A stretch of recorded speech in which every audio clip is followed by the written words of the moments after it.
వధువుగానే మారిపోవే ఈ క్షణం స్వయం వరం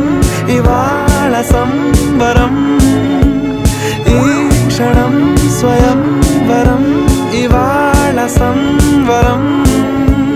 వీడుకోలు లేని తోడు అంది స్వాగతం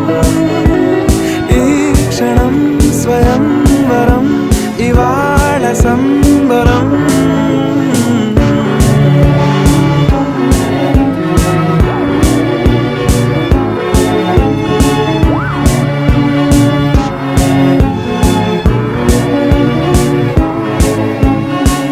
ఇవాళ నింగిలోని తారా తళుక్కు మంది ఎదురుగారా వయస్సు తీరికుండదారా హాయ్ హాయ్ హాయ్ సొగస్సు పంచుతున్న